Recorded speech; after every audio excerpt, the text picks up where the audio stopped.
Hello guys, welcome to my YouTube channel. उम्मीद करता हूँ काफ़ी बेहतर कर रहे होंगे आप लोग। तो आज ही हमारी must do coding question series के एरे टॉपिक का 8th प्रॉब्लम है। ठीक है। तो बेसिकली ये जो प्रॉब्लम है, ये अभी तक जो हम वेरिएशन कवर कर रहे हैं उसका लास्ट प्रॉब्लम है। ठीक है। देखिए, क्वेश्चंस तो काफ़ी सारे हैं, सबको कवर नहीं करा जा सकता, लेकिन उन उन वेरिएशंस को मैंने कवर कर लिया है जो जिन पे और तरह के वेरिएशंस क्रिएट किए जा सकते हैं। तो अब जो है, जो की पेयर, टू सम, थ्री सम, इस टाइप के कोई भी वेरिएशन क्रिएट करके आपको देगा। और अगर आपने मतलब बाय हार्ट इस प्लेलिस्ट को फॉलो किया है तो आपको क्वेश्चन को अप्रोच करने में प्रॉब्लम नहीं आएगा। ठीक है। तो सबसे पहली बात मैं यही बताऊंगा, अगर आप बिगिनर हो, डायरेक्ट देख रहे हो वीडियो को, तो इस वीडियो को डायरेक्ट मत देखो। प्लेलिस्ट को स्टार्टिंग से देखो, काफ़ी फाउंडेशन से पढ़ाया है, एकदम एक एक वेरिएशन को अच्छे से कवर किया है, आपको काफ़ी फ़ायदा होगा। डायरेक्ट देखोगे उतना ज़्यादा फ़ायदा नहीं होगा, इसीलिए मैं कह रहा हूँ। ठीक है। और अगर प्रो हो तो भी उन वीडियोज़ को थोड़ा स्पीड फॉरवर्ड करके देख लो और फिर इस वीडियो को देखो तो ज़्यादा बेहतर रहेगा। ठीक है। तो इस प्रॉब्लम को बिना टाइम वेस्ट किए हम स्टार्ट करते हैं। तो क्या कह रहा है इस क्वेश्चन में? नेम तो आपको दिख ही रहा होगा, फोर सम टू, तो फोर सम का ही वेरिएशन है, पर इसमें थोड़ा और ट्विस्ट डाला इन लोगों ने। अभी तक हम एक एरे के साथ काम कर रहे थे, यहाँ एरेज भी चार हैं। ठीक है। तो मैं क्वेश्चन को रीड करता हूँ, फिर क्लियर करेंगे कैसे क्या करना है। ठीक है। क्वेश्चन है, given four integer arrays nums 1, nums 2, nums 3, nums 4, all of length n. Okay. Return the number of tuples I, j, k, l such that I, j, k, l is greater than equals to 0 and less than n. Second point, nums 1 I plus nums 2 j plus nums 3 k plus nums 4 l equals to 0. Okay. So basically क्या कह रहे हैं question में, हमें चार arrays दे रखे हैं equal lengths के। सबका लेंथ कितना है? एन है, इक्वल लेंथ है। हमें क्या फाइंड करना है? हमें नंबर ऑफ टपल्स बताने हैं। मतलब बेसिकली टपल्स से ये मतलब ये बताना है हमें कि मतलब कितने सारे क्वाड्रेपलेट्स बनेंगे। ठीक है। उस वर्डिंग्स पे मत जाओ, बात को समझो, बात वही कही जा रही है। बस यहाँ पे चार एरेज हैं तो टपल्स वर्ड यूज कर रखा है। तो बात बेसिकली ये कहा जा रहा है, कितने टपल्स बनेंगे जिनका सम जो है इक्वल्स टू जीरो होगा। मतलब नम्स 1 के एलिमेंट्स को ऐड करो, नम्स 2 के एलिमेंट्स को ऐड करो, नम्स 3 के एलिमेंट्स को ऐड करो, नम्स 4 के एलिमेंट्स को ऐड करो, और जितने भी पॉसिबल टपल्स हैं जिनका सम जीरो है उसका काउंट हमें बता दो। ठीक है। मतलब पहले एरे के एलिमेंट को, दूसरे एलिमेंट एरे के एलिमेंट को, तीसरे एरे के एलिमेंट को और चौथे एरे के एलिमेंट को, चारों को सम करो। ठीक है। उनके अलग अलग पोजीशंस वाले पे, तो उनको सम करो और उसके बाद उनकी वैल्यू चेक करो। अगर वो जीरो के इक्वल है तो हमें टपल मिल गया, वैलिड टपल मिल गया। तो वैसे वैसे कितने टपल हैं उनका काउंट बताओ। ठीक है। यहाँ दो तीन चीज़ें अब तक के वेरिएशन से थोड़ा अलग होगा, बाकी अप्रोच वगैरह सब सेम रहेगा। मज़ा आएगा क्वेश्चन में। इसको करो, ऐसा समझो समझो समरी आ गई तुम्हारे पास। ठीक है। देखो, तो मैं एक्सप्लेन करता हूँ क्वेश्चन को। अभी तक क्या कर रहे थे, एक एरे दे रखा होता था, 0 1 2 3 4। ठीक है। टू, मान लो इसको 2 है, 7 है, 11 है, 10 है, 15 है। ठीक है। कोई टारगेट दे रखा होता था, मान लो 9 है, तो बता देते थे 2 + 7 9 हो गया। ठीक है। अभी तक क्या करते थे, फोर लूप ए ला करके दे देता था, सेकेंड फोर लूप बी ला करके दे देता था, और इसको i इक्वल्स टू 0 से चलाते थे, इसको j इक्वल्स टू i+1 से चलाते थे। ठीक है। क्यों i+1 से चलाते थे? क्यों i+1 से चलाते थे? क्योंकि पहला वाला तो कंसिडर हो गया i इक्वल्स टू 0 से, यहाँ से तो आगे के एरे में ही खोजेंगे ना पेयर को, सेम एलिमेंट के साथ तो पेयर बनाएगा नहीं।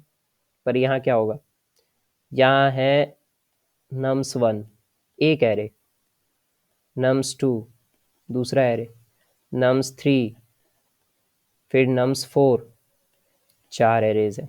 ठीक है। एग्जाम्पल क्या है, 1 2 और -2 -1 -2 -1 -1 2 0 2 -1 2 और ये है 0 2। ठीक है, तो 1 2 3 4 4 एरेज हैं। तो अब कैसे करना है, इस एरे से ए आएगा, इस एरे से बी आएगा, इस एरे से सी आएगा, इस एरे से डी आएगा। ठीक है, पहले क्या हो रहा था, ए भी इसी एरे से आ रहा था, बी भी इसी एरे से आ रहा था। ठीक है, ए इसी एरे से, बी इसी एरे से, और अगर चार पूछ लिया है, ट्रिपलेट पूछा है, तो सी भी इसी एरे से लेके आते थे। क्वाड्रप्लेट पूछा है तो डी भी इसी एरे से आता था। अभी क्या है, अभी चार अलग अलग एरेज हैं, चारों में से अलग अलग एलिमेंट्स लेके आएंगे। तो फिर क्या होगा, चार लूप तो लगेंगे, वो तो हमें भी दिख रहा है, वो समझ में आ रहा होगा, चार लूप लगेंगे। पर यहाँ पे ट्विस्ट क्या है, जब चार लूप चलेगा ना, तो ये आई इक्वल्स टू जीरो, ये भी जे इक्वल्स टू जीरो चलेगा। क्यों चलेगा भाई G equals to zero, I plus one क्यों नहीं चलेगा, क्योंकि देखो, ये इस एरे का ये एलिमेंट, इस एरे का ये एलिमेंट, इस एरे का ये एलिमेंट, इस एरे का ये एलिमेंट, ये चारों खुद अलग है, मतलब ये चारों अलग अलग एरेज में है, तो इन चारों को ही कंसिडर करना पड़ेगा, है ना। वहां पे क्या था, पहला एलिमेंट कंसिडर करो, फिर वो पेयर दूसरे एलिमेंट्स के साथ बनाएगा, क्योंकि वो खुद के साथ तो बना नहीं सकता। ठीक है, और यहाँ पर क्या है, यहाँ पर हर एक एलिमेंट खुद ही अलग है, क्योंकि अलग अलग एरेज में है ना, अलग अलग एरेज में है। तो हर एलिमेंट के हर इंडेक्स के साथ, हर मतलब हर एरे के हर इंडेक्स पर जो एलिमेंट है उसके साथ टपल बना बना के देखना होगा। समझ पा रहे हो बात को। तो उसके लिए क्या होगा, फोर के इक्वल्स टू भी जीरो से चलेगा, फोर एल इक्वल्स टू भी जीरो से चलेगा। अब पता है क्या हो रहा है, ये जो आई है ना, ये नम्स वन को रिप्रेजेंट कर रहा है, ये जो है ना, ये नम्स टू को रिप्रेजेंट कर रहा है, ये नम्स थ्री को रिप्रेजेंट कर रहा है, और ये नम्स फोर को रिप्रेजेंट कर रहा है। ठीक है, अपनी भाषा में ये ए है, ये बी तो दे रहा है, ये तो हमेशा देता ही है बी, और ये सी, और ये डी ला के देगा। तो बेसिकली क्या है, बेसिकली है कि नम्स वन से हमें, नम्स वन से, सॉरी इसको, अच्छा, नम्स क्या हो गया, अच्छा, नम्स वन से हमें ए मिलेगा, नम्स टू से हमें बी मिलेगा, नम्स थ्री से हमें सी मिलेगा, नम्स फोर से हमें डी मिलेगा। मतलब नम्स वो में वन में जो एलिमेंट्स है ना, उनमें से ही तुम्हें ए को चूज करना है, नम्स टू में से जो एलिमेंट है उनमें से बी मिल के चूज करना है, मतलब नम्स थ्री में से जो एरे है नम्स थ्री, उसमें से सी निकालना है। ठीक है, तो जैसे मेरा नम्स वन क्या था, वन टू था,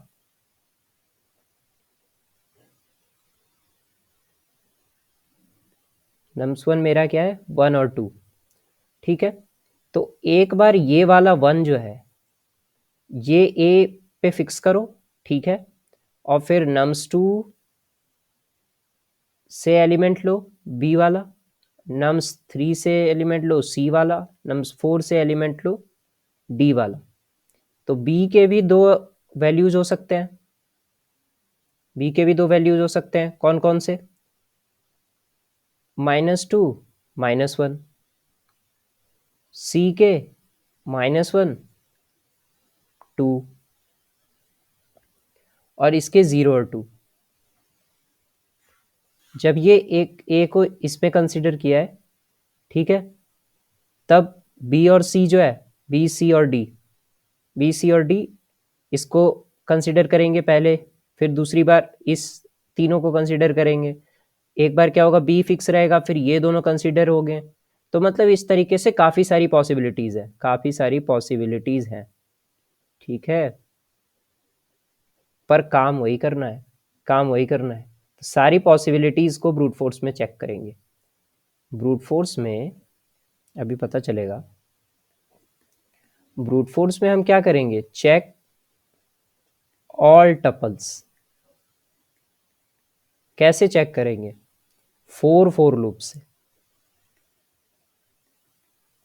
पर चारों की वैल्यूज तो अलग अलग होंगी, तो कैसे मिलेगा? वो ऐसे मिलेगा, I equals to 0 to n तो चलाना जानते ही हो, ठीक है।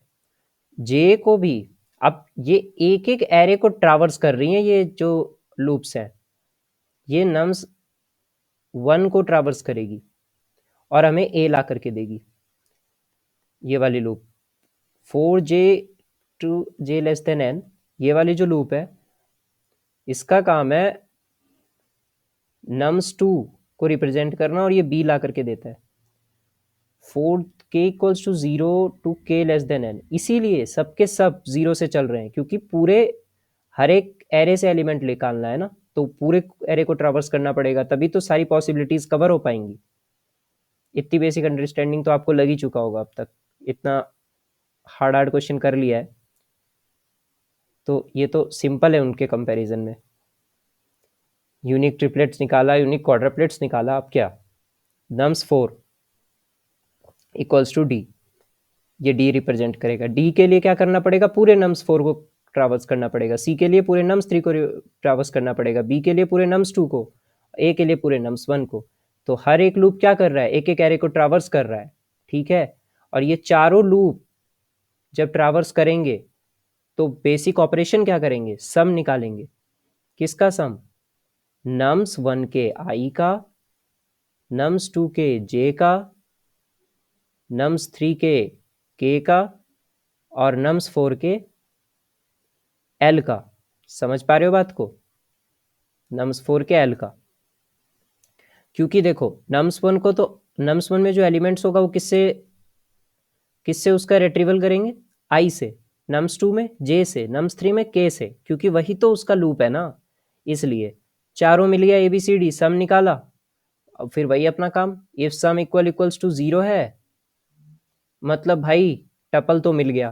तो इस बार टपल मिले ना तो कुछ नहीं करना, काउंट को प्लस प्लस कर देना।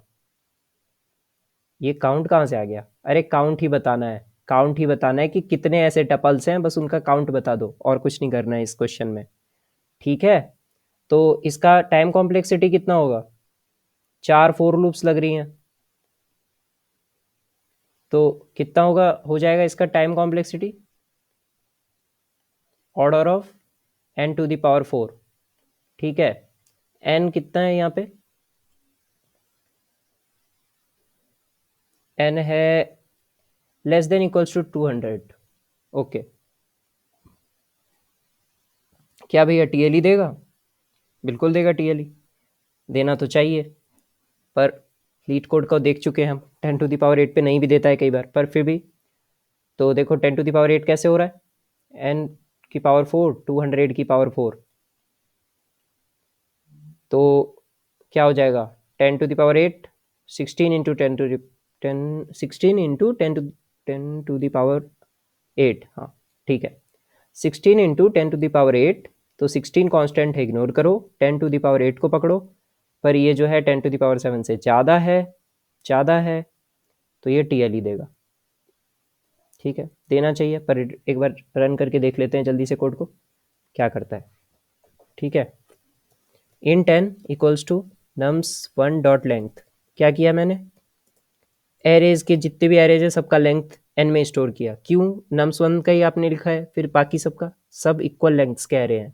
हमें क्वेश्चन में कह रखा है, हमें क्वेश्चन में क्या कह रखा है? ऑल ऑफ लेंथ n, ठीक है।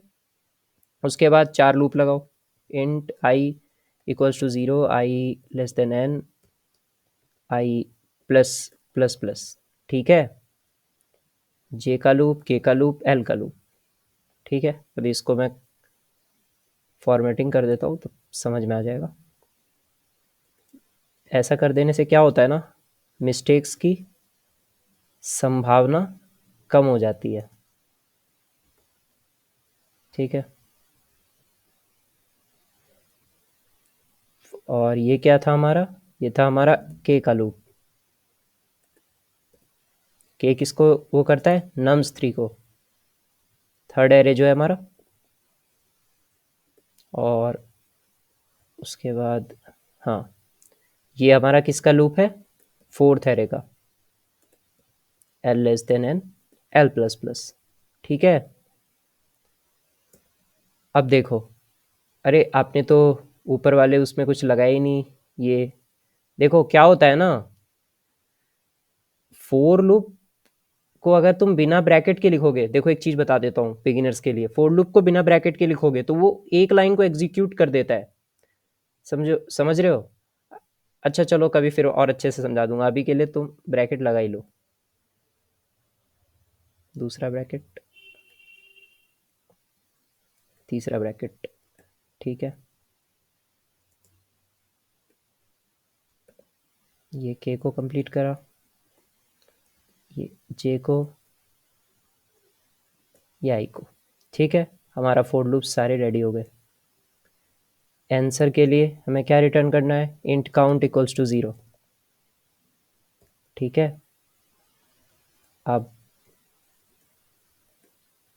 Int some equals to nums1 का आई प्लस nums2 का जे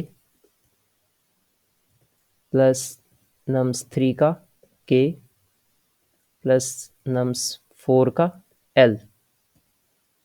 ठीक है, इफ सम इक्वल्स टू 0, 0 ही बोला है हमें। ठीक है, तो काउंट को प्लस प्लस कर देना।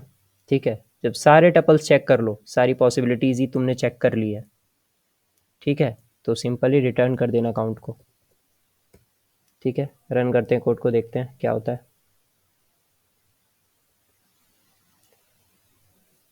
रन कर रहे हैं, सबमिट करते हैं, देखते हैं टीएलई देता है या नहीं देता।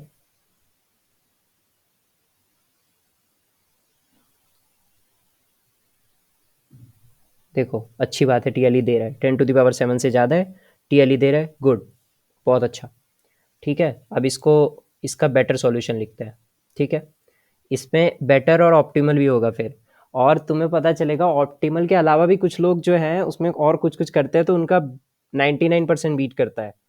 ठीक है, तो वो उस पर हम नहीं जाएंगे, हम बेटर देखेंगे, उसके बाद ऑप्टिमल देखेंगे। ठीक है, तो अभी हमारे पास क्या है, अभी हमारे पास क्या है, ये time complexity order of n⁴। ठीक है, और स्पेस कॉम्प्लेक्सिटी कितनी है, कांस्टेंट स्पेस, कुछ भी तो यूज़ नहीं किया एक्स्ट्रा स्पेस। ठीक है, तो ये हुआ ब्रूट फोर्स, ये हुआ ब्रूट फोर्स कि सारी पॉसिबिलिटीज़ को चेक कर लिया हमने। अब आते हैं बेटर सॉल्यूशन पे, बेटर सॉल्यूशन पे अब काम आएगा जो इस प्लेलिस्ट के नर्सरी क्लास में पढ़ा था एकदम स्टार्टिंग में, कॉम्प्लीमेंट कॉन्सेप्ट, कॉम्प्लीमेंट कॉन्सेप्ट। ठीक है, A plus B equals to अगर के है तो A equals to B minus K भी तो लिख सक, के माइनस बी भी तो लिख सकते हैं। ठीक है ना, तो मतलब अगर 7 + 3 इक्वल्स टू 10 है, अगर 7 आ रहा है तो 3 को ही आना पड़ेगा तभी 10 बनेगा। अगर 3 के अलावा कोई और नंबर आएगा तो 10 बनने की पॉसिबिलिटीज़ ही खत्म है, इसीलिए वो उसका कॉम्प्लीमेंट है।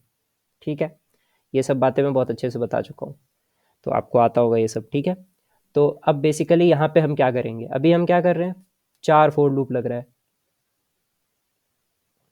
4 फोर लूप लग रहा है। ठीक है, और हमें क्या लाना है टारगेट, ये ए बी सी और डी, इस चारों को प्लस करके A plus B plus C plus D, और ये क्या है, एक्स इक्वल्स टू टारगेट कितना है, 0 लाना है, 0 लाना है। तो मैं ऐसा लिख सकता हूँ क्या, D equals to minus A plus B plus C, ये तो नॉर्मल मैथ्स है, ये तो आना ही चाहिए। क्लीन करके लिख देता हूँ, ज़्यादा समझ में आएगा, A plus B plus C plus D equals to 0 है। ठीक है, यही तो चाहिए हमें, यही निकालना है ना, यही क्वेश्चन पूरा करना है। मैं कह रहा हूँ कि डी को मैं यहीं रखता हूँ, डी को मैं यहीं रखता हूँ, और ये ए प्लस बी प्लस सी को ना राइट हैंड साइड पे भेज देता हूँ, तो क्या होगा, सबका साइन चेंज हो जाएगा, ये माइनस ए माइनस बी माइनस सी ऐसा हो जाएगा, माइनस को कॉमन रखो, तो ऐसे लिख सकते हैं ना, ए प्लस बी प्लस सी। ठीक है, बस काम हो गया, काम हो गया, देखो बेटर सॉल्यूशन मिला हमें। मैं क्या करूँगा, मैं क्या करूँगा कि अभी जो ए, फिर ये बी, फिर ये सी और ये जो डी आ रहा है ना, ये डी, ठीक है, इस डी को ना कहीं स्टोर करके रख लूँगा मैं, डी को कहीं स्टोर करके रख लूँगा, और साथ में इसके कितनी बार ये आया है, मतलब इसकी फ्रीक्वेंसी को, मतलब ये कितनी बार आया है, क्योंकि देखो इसको कितनी बार आया है क्यों कर रहे हैं, फ्रीक्वेंसी क्यों स्टोर कर रहे हैं वो भी बता देता हूँ। मान लो ए प्लस बी प्लस सी आया, ठीक है, ये डी जो है ये 2 बार आया हुआ है, मान लो डी जो है ना 2 बार आ रखा है, ये जो डी एलिमेंट है तुम्हारा एक बार यहाँ पर आ चुका है, फिर आगे चल के एरे में फिर कहीं आ गया है डी, ठीक है, मैं ये कह रहा हूँ, देखो 1 प्लस 2 प्लस 3 प्लस सम नंबर है, ठीक है, सम नंबर है, मान लो वो नंबर जो है, वो नंबर जो है ये फोर्थ है, चौथे एरे में नम्स 4 में वो जो नंबर है ऐसे आ रखा है 2 2 6, ठीक है, ये 2 2 बार आ रखा है, ठीक है, तो क्या होगा डी पर, डी पर क्या होगा, एक बार इस 2 के साथ पेयर बनेगा, मतलब एक इस 2 के साथ एक बार टपल बनाएगा ये पूरा का पूरा, ठीक है, फिर एक बार इस 2 के साथ भी टपल बनाएगा, ठीक है, लेकिन है क्या दोनों, है क्या दोनों, एक ही एलिमेंट तो है ना, 2 ही तो है, इसीलिए इसकी ऑकरेंस को भी हमें ध्यान रखना पड़ेगा, कितनी ऑकरेंस हुआ है इसका, कितना ऑकरेंस हुआ है इसका, मतलब कितनी फ्रीक्वेंसी है बेसिकली, ठीक है ना, मतलब 2 टाइम्स अकर हुआ है, ठीक है, इसकी ऑकरेंस कितनी है, ट्वाइस है, तो इसकी फ्रीक्वेंसी कितनी होगी, 2, ठीक है, तो बेसिकली हम क्या स्टोर कर रहे हैं, हम डी को स्टोर कर रहे हैं किसी जगह उसकी फ्रीक्वेंसी के साथ, ठीक है, अब हम क्या करेंगे, अब हम क्या करेंगे, ये 3 लूप तो ऐसे ही चलेगा, ये 3 लूप ऐसे ही चलेगा, ये ए, ये बी, ये सी, ये तीनों अपने अपने पॉसिबिलिटीज लेके आएंगे, ये तो आएंगे ही, डी को हमने कहीं और रख रखा है, अब डी हम ट्रावर्सल के थ्रू नहीं खोजेंगे, ट्रावर्सल की तरह नहीं, थ्रू नहीं खोजना है हमें, मतलब हम फोर लूप चला करके नहीं खोजेंगे डी को, हमने ना डी को कहीं स्टोर करके रखा है, कहीं स्टोर करके रखा है, अब हम सिंपली क्या करेंगे, जो भी ए बी सी आएगा ना, 1 2 3 आया एक बार मान लो, फिर आया 2 4 6 आया एक बार, फिर 1 3 2 आया एक बार, कुछ अलग अलग जो पॉसिबिलिटीज आती जाएंगी बार बार ए बी सी की, उसके साथ हम क्या करेंगे बेसिकली, ये जो अपना डी है ना उसको लास्ट में पुट करते जाएंगे, भाई ले ले ये रही डी की वैल्यू, ठीक है, क्योंकि मेरे पास तो मैंने स्टोर करके रखा है डी को पहले से ही, मैंने यहाँ रख रखा है इसको, इसको स्टोर कर रखा है इसकी फ्रीक्वेंसी के साथ, ठीक है, तो भाई मान लो डी जो है ना इसकी फ्रीक्वेंसी 2 है, 2 बार आया है डी, ठीक है, तो अब ये क्या करेगा, ये वाला मान लो ये वाला सीक्वेंस आया हमारे पास, अब ये डी क्या बोलेगा, भाई मेरी वैल्यू है, मान लो इसकी वैल्यू 5 है, डी की वैल्यू 5 है और ये आया 2 बार है, ठीक है, नम्स 4 एरे में, ठीक है, तो ये क्या बोलेगा, भाई मेरी वैल्यू 5 है और मैं 2 बार आया हूँ, अच्छा, तो ये सीक्वेंस बोलेगा अच्छा 5 भाई, तो मुझे तुमसे 2 बार मतलब वो करना पड़ेगा, बॉन्डिंग करनी पड़ेगी, 2 बार बॉन्डिंग करनी पड़ेगी तुम्हारे साथ, बोला हाँ बिल्कुल 2 बार करनी पड़ेगी, तो 5 एक बार जोड़ेगा, ठीक है, फिर एक बार 5 जोड़ेगा, ठीक है, तो इसका काम हो जाएगा, ठीक है, फिर दूसरा सीक्वेंस आएगा, इससे भी ये यही बात बोलेगा, फिर तीसरा सीक्वेंस आएगा, इससे भी ये यही बात बोलेगा, ठीक है, बेसिकली अब जो है ना डी को अलग अलग चेक नहीं करेंगे, मतलब डी को स्टोर करके रख लेंगे हम सीधा ही, ठीक है, मतलब अगर 4 वैल्यूज पॉसिबिलिटी हैं डी की 4 वैल्यूज पॉसिबिलिटी हैं, तो हम इसको कहीं स्टोर करके रख लेंगे, 2 2 4,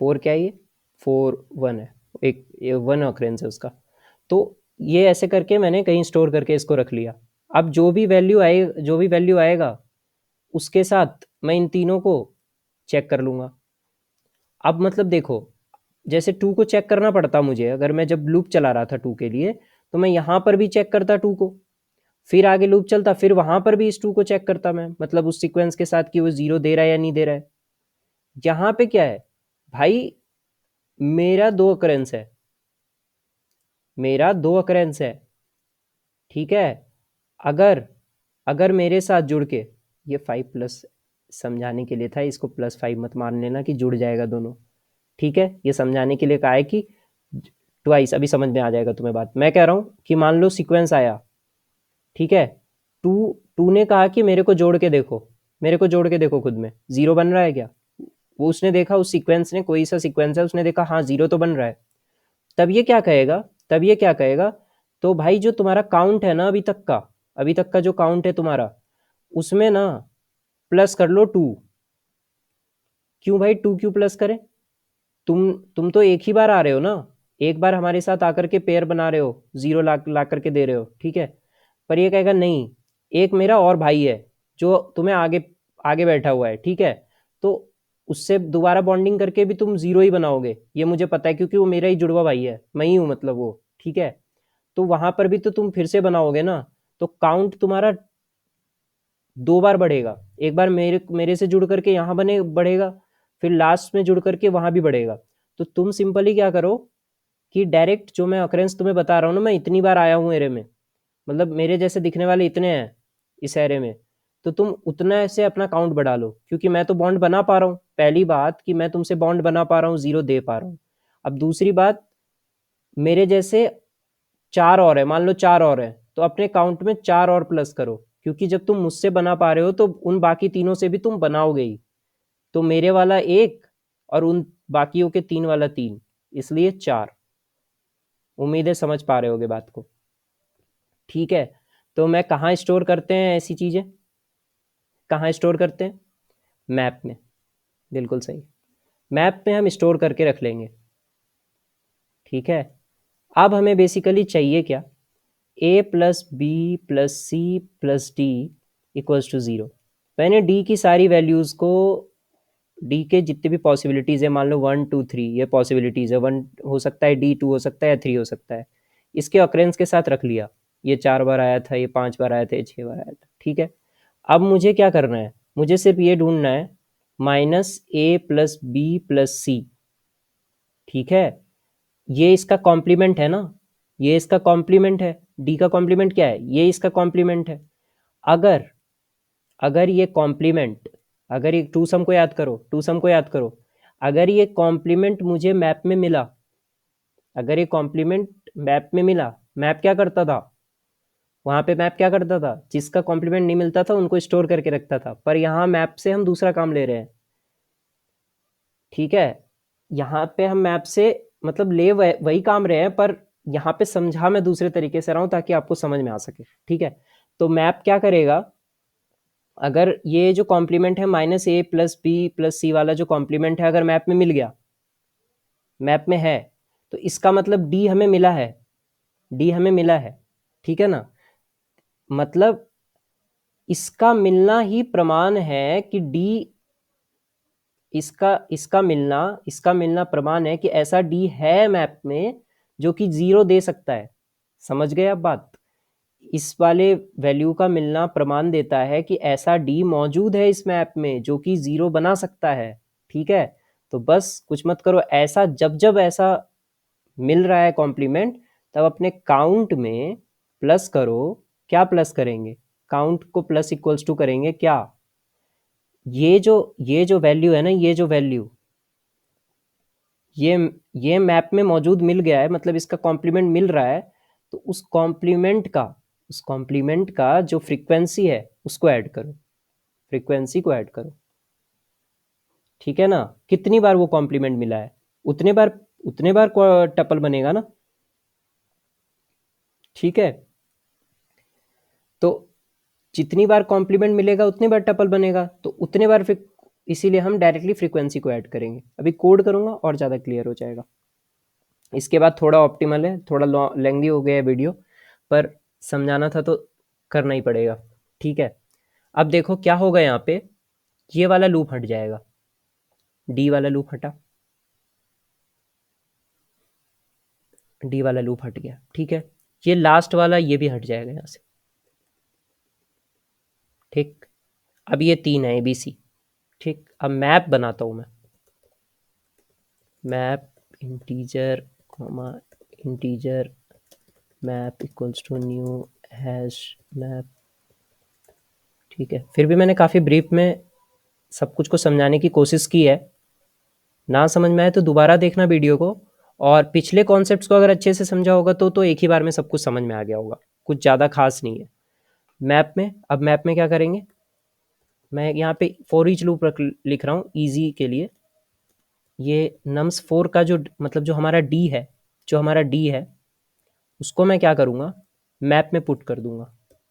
ये जावा का थोड़ा कॉम्प्लेक्स सा वो है, ऐसे करके मैं पुट कर रहा हूँ। ठीक है, घबराना नहीं।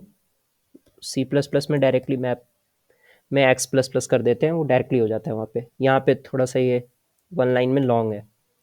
ठीक है, इस तरीके से एक्स को उसकी फ्रीक्वेंसी के साथ हमने स्टोर कर दिया।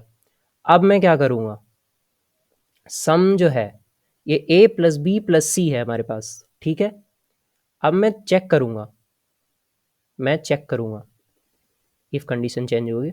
मैप डॉट कंटेन्स की, क्या कंटेन करना है उसको, ये जो सम आया है, ये जो सम आया है मतलब माइनस सम, अगर वो कंटेन कर रहा है मतलब डी का कॉम्प्लीमेंट को कंटेन कर रहा है। समझ रहे हो, मतलब ये कॉम्प्लीमेंट उसका मौजूद है मैप में, कॉम्प्लीमेंट मैप में मौजूद है। इसका मतलब करस्पॉन्डिंग डी का कॉम्प्लीमेंट कौन है, माइनस सम है, माइनस सम है, वो मैप में मौजूद है। मतलब एक डी मिल गया हमें, पर्टिकुलर डी। तो उस सम का प्लस इक्वल्स टू क्या करेंगे, map dot get minus sum. ठीक है, उस कॉम्प्लीमेंट का वो बता दो हमें फ्रीक्वेंसी कितनी है, फ्रीक्वेंसी कितनी है। ठीक है, बस उसी को काउंट हमारा ऐड कर देंगे। मैं फ्रीक्वेंसी वाली बात बता चुका हूँ। ठीक है, रन करके देखते हैं। इतना लेंथी प्रॉब्लम को इतना शॉर्ट करके बताना काफ़ी मुश्किल होता है, और तीनों सॉल्यूशंस को कवर कर रहा हूँ इसमें। तो देखो रन कर रहा है कोड, सबमिट करते हैं, देखते हैं क्या होता है।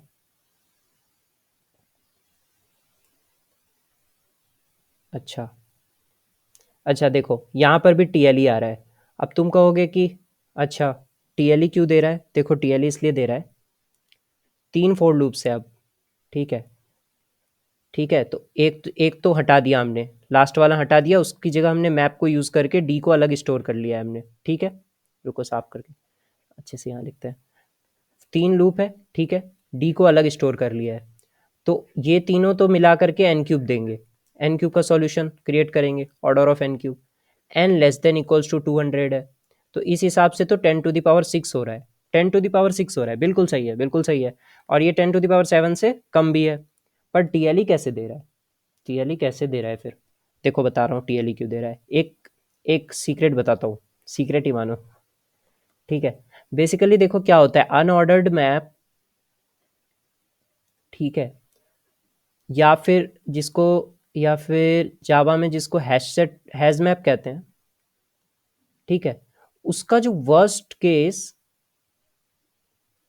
टाइम कॉम्प्लेक्सिटी होता है ना, किस चीज का वर्स्ट केस टाइम कॉम्प्लेक्सिटी, यहाँ आ जाओ, किस चीज का worst case time complexity, retrieval का, रिट्रीवल का, वो ऑर्डर ऑफ एन होता है। वैसे तो मैप में जब हम सर्च करते हैं ना, कोई भी मैप डॉट गेट, मतलब मैप में से कोई वैल्यू को रिट्रीव करने की कोशिश करते हैं, तो वहाँ तो वहाँ तो जो है ना, वो ऑर्डर ऑफ 1 में ला करके दे देता है। पर यही मैप डॉट गेट जो है वर्स्ट केस में, किसी वर्स्ट केस में जब इसका कांस्टेंट फैक्टर बहुत ज़्यादा होता है कोलिजन्स वगैरह को लेके, और जो बहुत कुछ है हैशिंग के अंदर, बहुत कुछ है कॉन्सेप्ट, तो इसका जो कांस्टेंट फैक्टर है काफ़ी लार्ज हो जाने के बाद, वो जो है वर्स्ट केस में ऑर्डर ऑफ एन देता है। वही यहाँ हो रहा है, वही यहाँ हो रहा है। क्या हो रहा है, ये जो डी की वैल्यूज़ है ना, ये डी की वैल्यूज़ को जो मैप स्टोर कर रहा है हमारा, ये जो मैप है हमारा जो डी की वैल्यूज़ को स्टोर कर रहा है, ये जो है ना वर्स्ट केस सिनेरियो यहाँ परफॉर्म कर रहा है। ठीक है, तो उससे क्या हो जा रहा है, सब कुछ को एक साथ बताना एक वीडियो में मतलब पॉसिबल नहीं हो पाता है ना, फिर भी मैं कवर करने की सब कुछ कोशिश करता हूँ।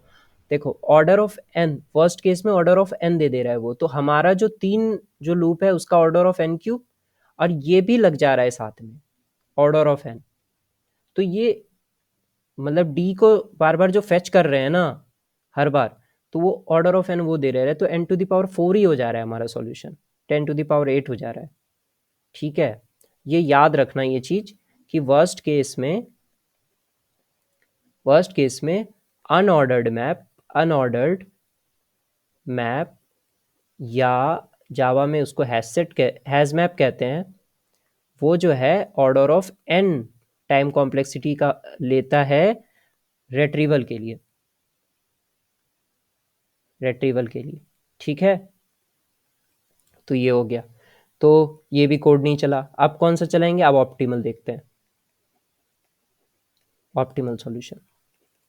ऑप्टिमल सॉल्यूशन में भी अब तुरंत हो जाएगा ऑप्टिमल सॉल्यूशन में ज़्यादा टाइम नहीं जाएगा। देखो अभी क्या कर रहे थे, अभी सिर्फ डी को कांस्टेंट रख रहे थे, डी रख रहे थे और इन तीनों को भेज दे रहे थे। ठीक है, राइट हैंड साइड पे।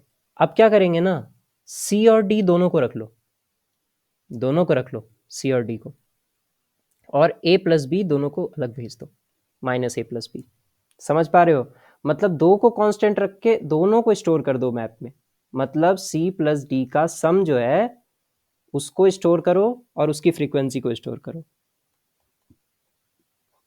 फ्रीक्वेंसी वाली बात बता चुका हूं कि जितने सम है, जब एक सम के साथ बन रहा है जीरो टपल, तो उसके तरह के जितने भी होंगे अक्रेंस वाले वो सब बनाएंगे, तो एक ही साथ डायरेक्टली काउंट में उसकी फ्रीक्वेंसी ऐड कर देते हैं।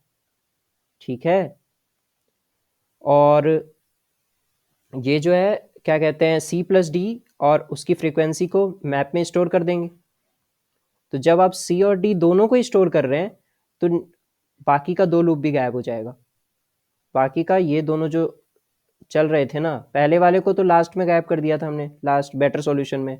अब ये भी गायब हो जाएगा, सिर्फ ये दोनों लूप लगेंगे। तो ये दोनों लूप कितना बनाएंगे? Order of N square. ठीक है, और एक चीज बेटर प्लस ऑप्टिमल सॉल्यूशन में हमने एक चीज और एक्स्ट्रा की है। वो क्या किया? मैप यूज किया है। इसीलिए हमारा स्पेस कॉम्प्लेक्सिटी कितना है? Order of N. Brute force में क्या था? Constant space, order of one. यहाँ पे क्या है? Order of N. ठीक है, और ये जो दोनों फोर, अब जो ऑप्टिमल सॉल्यूशन कर रहे हैं दो फोर लूप लगा के, ऑर्डर ऑफ एन स्क्वायर है। तो भैया यहाँ पे वो वर्स्ट केस वाला सिनेरियो नहीं लगेगा क्या? मैप मैप मतलब क्या कहते हैं इसको, मैप में जो रिट्रीवल का आप बता रहे थे, अगर लग भी रहा होगा, लगेगा भी अब अगर, तो ये क्या ही करेगा? ऑर्डर ऑफ एन क्यूब बना देगा। ठीक है, तो क्या ही देगा हमें? 10⁶, जो 10�7 से कम है, तो भी हमारा कोड चलेगा। ठीक है, अब लेकिन एक, तो ये क्या बेस्ट ऑप्टिमल कोड है? ऐसा नहीं कहूँगा, मैंने कई बार कहा है, कई कोडर्स होते हैं, कई वर्ल्ड क्लास कोडर्स होते हैं, वो उसको बहुत और भी बेटर करने की कोशिश करेंगे, पर इंटरव्यू के लिए काफ़ी है। इंटरव्यू के लिए ये तीनों अगर बता दिया तो बस काम खत्म है, और कुछ नहीं बताना। ठीक है, अब देखो सिंपली इसी कोड को मैं मॉडिफाई करूँगा और ये चल जाएगा। थोड़ा थोड़ा सा चेंज करना है, ज़्यादा कुछ एक्स्ट्रा नहीं करना है। देखो अब क्या है, सी भी हट गया है, तो इसको भी हटा दूँ। ठीक, तो सी वाला लूप भी हट जाएगा, बिल्कुल हट जाएगा। ठीक है, और ये गया सी वाला लूप ख़त्म।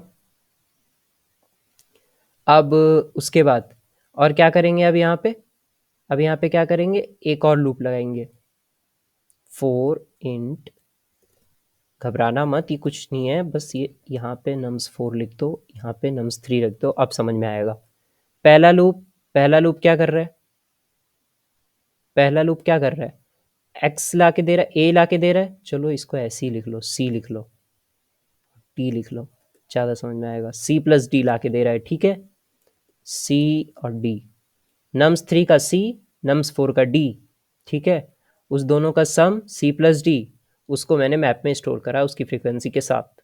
ठीक है, और उसके बाद मैंने लूप चलाया और उसके कॉम्प्लीमेंट को, मतलब ए प्लस बी यानी माइनस ए प्लस बी को मैंने मैप में खोजा। अगर वो मिला तो उसकी फ्रीक्वेंसी को मैंने काउंट में ऐड किया। सिंपल। अब मैं रन करता हूँ कोड को, देखते हैं हमारा कोड काम करता है नहीं करता है। यहाँ फोर ईच लूप लिखा है, सी प्लस प्लस में ऑटो होता है, फोर ऑटो लूप होता है। ठीक है, क्या कुछ गलती आ गया? अच्छा हाँ, यहाँ पे गलती है, देखो एक्स नहीं लिखना है, सी प्लस डी लिखना है। वो जावा का सिंटेक्स है, वो कुछ लॉजिक में कुछ नहीं एक्स्ट्रा है, ठीक है। देखते हैं अब रन करता है नहीं करता कोड। ठीक है, देखो रन कर रहा है। अब मैं सबमिट करता हूँ कोड को। ये हमारा ऑप्टिमल कोड है। ओके, सो फिर भी हम 33% को बीट कर रहे हैं, ठीक है। तो यही था आज के इस प्रॉब्लम में, फोरसम में। ब्रूट फोर्स में सारे टपल चेक करो, बेटर में एक डी को रिमूव करो, उसके कॉम्प्लीमेंट को मैप में सर्च करो, ठीक है। उसके बाद उसके कॉम्प्लीमेंट के सम को बेसिकली, हाँ मतलब तुम कॉम्प्लीमेंट ही बोलो, ज़्यादा समझ में आएगा। और ऑप्टिमल में क्या था, सी और डी को ही कॉम्प्लीमेंट बनाओ, ए और बी उसका कॉम्प्लीमेंट, सी और डी को अलग रखो, ए और बी उसका कॉम्प्लीमेंट बन जाएगा, फिर उसको मैप में सर्च करो। यही था ब्रूट, बेटर और ऑप्टिमल अप्रोच इस प्रॉब्लम का। पहले order of N to the power 4, फिर order of N to the power 3, फिर order of N to the power 2 यानी कि N square, N to the power 4, N cube और N square. यही था solution time complexity. Brute force में constant space था, बाकी दोनों में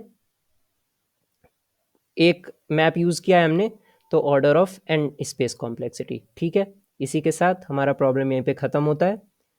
उम्मीद करता हूँ आपको समझ में आया होगा और अच्छा लगा होगा। बस इस प्लेलिस्ट के साथ बने रहिए, आपको काफ़ी फ़ायदा दिखेगा इंटरव्यू के दौरान। और हाँ, कई लोग कह रहे थे मुझसे टीएम वगैरह में कि रोटेट एन एरे और सब एरेज वगैरह के भी प्रॉब्लम्स को आप कवर करो। हाँ, बस देखो, सारे के सारे प्रॉब्लम्स को कवर करूँगा प्लान के हिसाब से। चलो एक एक चीज़ें कवर करूँगा, 50 क्वेश्चंस कम नहीं होते, ठीक है। एक अच्छा प्रिपरेशन हो जाएगा, सारे वेरिएशंस को ट्राई करूँगा कवर करने की। और मैं उस तरीके से ले जा रहा हूँ कि हर के लिए फ़ायदा हो, ठीक है ना। अब अचानक से मतलब अगर मैं सब सीक्वेंस को बीच में लेके आ जाऊँगा, या मान लो कुछ दूसरा कुछ लेके आ गया जो कि बिगिनर्स के लिए नहीं है, तो फिर उन्हें प्रॉब्लम हो सकता है। तो इसलिए मैं इस तरीके से ले जा रहा हूँ कि धीरे धीरे उनका बेस बिल्ड हो जाए, ठीक है। कि कभी बाद में भी प्लेलिस्ट देखे तो उनको मतलब ऐसा फील हो कि आप कॉन्फिडेंट फील हो कि आप कर सकते हैं, ठीक है। इसीलिए तो इसी के साथ करते मस्ती करते रहो, कोडिंग करते रहो। Happy coding, bye bye.